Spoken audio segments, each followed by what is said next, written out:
அனைவருக்கும் வணக்கம். ஐபிபிஎஸ் வந்து பார்த்தீங்க அப்படின்னா கிளர்க்குக்கான நோட்டிஃபிகேஷன் வெளியிட்டிருக்காங்க.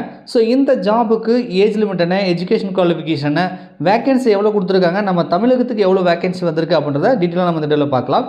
ஸோ அது மட்டும் இல்லாமல் இந்த தேர்வை வந்து தமிழில் கூட நீங்கள் வந்து அட்டன் பண்ண முடியும். ஒருவேளை நீங்கள் தமிழ் மீடியம் ஸ்டூடெண்ட்டாக இருந்தால் ஸோ இந்த போஸ்ட்டுக்கு அப்ளை பண்ணிங்கன்னா உங்களுக்கு பொதறிவு கேள்விகள், ரீசனிங் சம்லாம் பார்த்தீங்கன்னா உங்களுக்கு தமிழ்லேயே வரும்.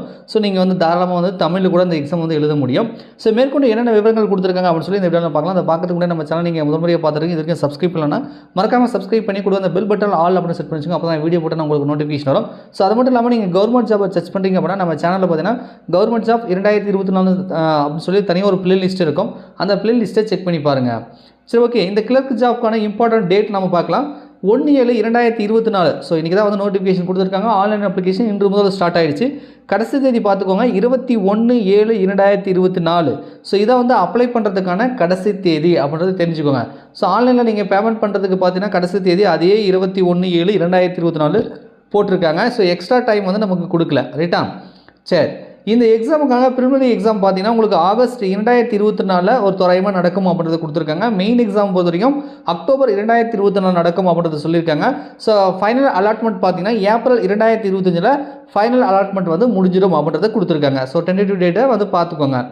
ஸோ அடுத்தது வந்து டேபிள் ஆஃப் கண்டென்ட் கொடுத்துருக்காங்க, அதெல்லாம் நீங்கள் பார்த்துக்கோங்க. முக்கியமான விவரங்கள் மட்டும் நான் படித்து காட்டுறேன். ஸோ இதில் என்னென்ன பேங்க் பார்ட்டிசிபேட் பண்ணுது அப்படின்னா Bank of Baroda, Canara Bank, Indian Overseas Bank, UCO Bank, Bank of India, Central Bank of India, Punjab Bank, Union Bank of India, Bank of Maharashtra, Indian Bank, Punjab Sind Bank. So இந்த பேங்க் எல்லாமே இருக்கக்கூடிய இதில் இருக்கக்கூடிய அந்த கிளர்க் ஜாப் தான் இவங்க வந்து கால்குலேட் பண்ணியிருக்காங்க, ரைட்டா? சரி, ஃபஸ்ட்டு வந்து eligibility condition, age limit. So உங்களுக்கு என்ன ஏஜ் இருக்கணும் அப்படின்னு பார்த்துக்கோங்க. 1/7/2024 இந்த தேதின அடிப்படையில் இதான் வந்து கட் ஆஃப் டேட்டு. இந்த தேதி அடிப்படையில் குறைந்தது 20 வருஷமும் மேக்ஸிமம் வந்து 28 வயசு வரைக்கும் நீங்கள் இருக்கலாம், ரைட்டா?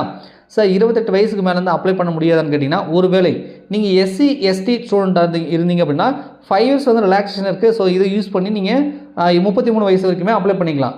இதே நீங்கள் ஓபிசி கேட்டகரியில் இருக்கீங்க, அதாவது பிசி முஸ்லீம், எம்பிசி, டிஎன்சி இந்த கேட்டகரியில் வரீங்க அப்படின்னா ஸோ நீங்கள் வந்து பார்த்தீங்கன்னா 3 இயர்ஸ் வந்து ரிலாக்ஸேஷன் யூஸ் பண்ணி 31 தான் நீங்கள் அப்ளை பண்ணிக்கலாம்.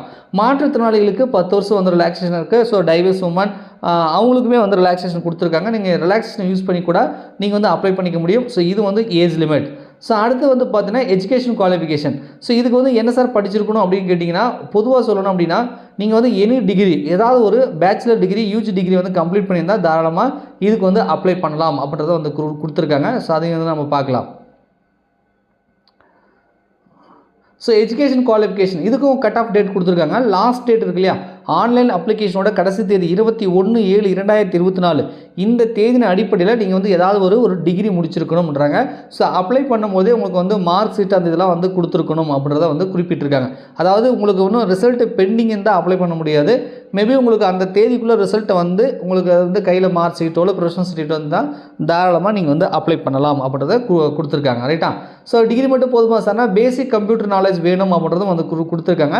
அதே மாதிரி நீங்கள் எந்த ஸ்டேட்டுக்கு அப்ளை பண்ணுறீங்களோ அந்த ஸ்டேட்டோட லாங்குவேஜ் வந்து கண்டிப்பாக உங்களுக்கு பேசவும் எழுதவும் தெரிஞ்சிருக்கணும். இப்போ நீங்கள் தமிழ்நாட்டுக்கு அப்ளை பண்ணுறீங்கன்னா தமிழில் வந்து பேசவும் எழுதவும் தெரிஞ்சிருக்கணும். நீங்கள் ஒரு அதர் ஸ்டேட் அப்ளை பண்ணுறீங்க, உதாரணத்துக்கு கர்நாடகாவுக்கு அப்ளை பண்ணுறீங்கன்னா உங்களுக்கு கன்னடாவில் பேசவும் எழுதவும் தெரிஞ்சிருக்கணும். ஸோ எந்த ஸ்டேட்டுக்கு நீங்கள் அப்ளை பண்ணுறீங்களோ அந்த ஸ்டேட்டோட லோக்கல் லாங்குவேஜ் வந்து உங்களுக்கு தெரிஞ்சிருக்கணும். மோஸ்ட் ஆஃப் நீங்கள் தமிழ்நாட்டுக்கு அப்ளை பண்ணுறீங்கன்னா உங்களுக்கு தமிழ் எழுத படிக்க கண்டிப்பாக உங்களுக்கு தெரிஞ்சிருக்கும். ஒன்றும் பிரச்சனை ஒன்றும் கிடையாது. இதுக்கு அப்ளை பண்ணுறதுக்கு எவ்வளோ சார் ஃபீஸ் ஆகும்னு கேட்டிங்கன்னா, நீங்கள் ஒரு வேளை வந்து SC ST மாற்றுத்திறனாளிகள், எக்ஸர்வீஸ்மேன், விடோஸ் கேட்டகரி இந்த மாதிரிலாம் இருந்தீங்க அப்படின்னா உங்களுக்கு 175, மற்றவர்களுக்கு பார்த்தீங்கன்னா 850 ரூபாயும் வந்து ஃபீஸ் வந்து போட்டிருக்காங்க. இது அப்ளிகேஷன் ஃபீஸ் அப்ளை பண்ணுறதுக்கு. ஸோ இந்த அளவுக்கு வந்து செலவாகும்.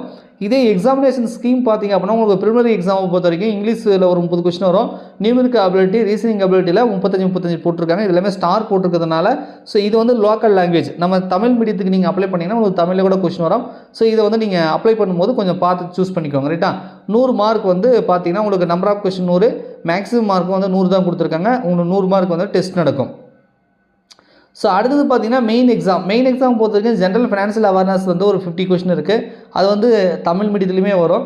இங்கிலீஷில் வந்து ஒரு 40 கொஸ்டின் கொடுத்துருக்காங்க. ரீசனிங் அபிலிட்டி, கம்ப்யூட்டர் ஆப்டிடியூட் பார்த்தீங்கன்னா ஒரு 50, குவான்டிடேட்டிவ் ஆப்டிடியூட் பார்த்தீங்கன்னா ஒரு 50. ஒட்டுமொத்தமாக number of question 190, maximum mark வந்து 200 வந்து கொடுத்துருக்காங்க, ரைட்டா? ஸோ இது மெயின் எக்ஸாம். சார் இதுக்கு வந்து அப்ளை பண்ணும்போது நான் சொன்னேன் இல்லையா, தமிழ் எழுதிக்கலாம், தமிழ் மீடியத்தில் வரும்னு. அதுக்கு பாருங்கள் வந்து மென்ஷன் பண்ணி கொடுத்துருப்பாங்க. தமிழ்நாடு அப்படின்னு பார்த்தீங்க அப்படின்னா உங்களுக்கு இருக்கும். ஜம்மு காஷ்மீர். இங்கே பாருங்கள், தமிழ்நாடு கேண்டிடேட் வந்து இங்கிலீஷ், ஹிந்தி, தமிழ் இந்த 3 லாங்குவேஜில் எதை வேணாலும் சூஸ் பண்ணிக்கலாம்.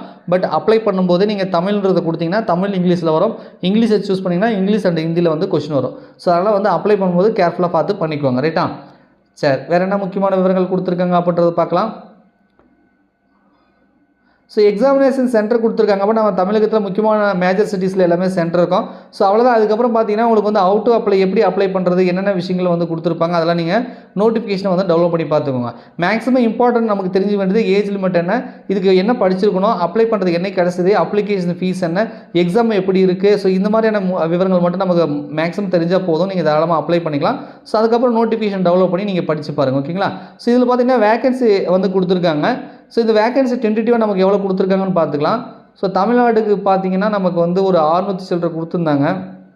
டெல்லி, ஜம்மு காஷ்மீர், ஜார்க்கண்ட், கேரளா, லடாக்கு இதெல்லாம் போட்டிருங்க. மத்திய பிரதேஷ், மகாராஷ்டிரா, மணிப்பூர், மிசோரம், நாகாலாந்து, ஒடிசா, புதுச்சேரி, பஞ்சாப், ராஜஸ்தான், சிக்கிம், தமிழ்நாடு தான் வந்துருச்சு பாருங்கள். ஸோ தமிழ்நாடு ரைட்டா, எந்தெந்த பேங்க்கில் எவ்வளோ வேகன்சி, ஒவ்வொரு கம்யூனிட்டிக்கும் எவ்வளோ வேகன்சி போட்டிருக்காங்க. ஸோ தமிழ்நாட்டுக்கு ஒட்டுமொத்தமாக சொல்லணும் அப்படின்னா உங்களுக்கு 665 வேகன்சி வந்து கொடுத்துருக்காங்க. ரைட்டா? ஸோ ஒட்டுமொத்தமாக 6000க்கு மேற்பட்ட வேகன்சி வந்திருந்தாலும் கூட ஸோ இந்த நம்ம தமிழ்நாட்டுக்கு ஒரு 665 வேகன்சி வந்து கொடுத்துருக்காங்க. இது ஒரு ஓரளவுக்கு பார்த்தீங்கன்னா நம்ம இது ஆல் ஓவர் இந்தியாவுக்கு வந்து கால்ஃபர் பண்ணுறாங்க. பட் இருந்தாலும் கூட தமிழ்நாட்டுக்கு இவ்வளோ வேகன்சி வந்துருக்கிறதுன்றது கண்டிப்பாக நீங்கள் அப்ளை பண்ணி ஓரளவுக்கு எஃபோர்ட் போட்டிங்கன்னா வந்து பாஸ் பண்ணலாம். ரைட்டா?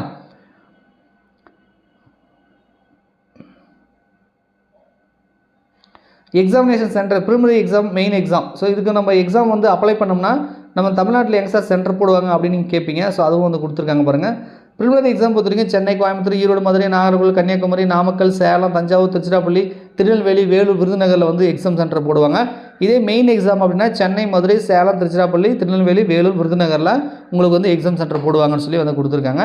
ஸோ நீங்கள் பேங்க் எக்ஸாம் படிச்சிருந்தா கண்டிப்பாக வந்து அப்ளை பண்ணுங்கள். உங்கள் நண்பர்கள் யாராவது பேங்க் எக்ஸாம் அது மாதிரி சென்ட்ரல் கவர்மெண்ட் எக்ஸாம்லாம் படிக்கிறாங்கன்னா இந்த வீடியோவை அவங்களுக்கு வந்து ஷேர் பண்ணுங்கள். வீடியோ பிடிச்சா மறக்காம லைக் பண்ணுங்கள். இந்த ஜாப் சம்பந்தமாக உங்களுக்கு வேறு ஏதாவது சந்தேகம் இருந்துச்சுன்னா கமெண்ட்ஸில் கமெண்ட் பண்ணுங்கள். நன்றி, வணக்கம்.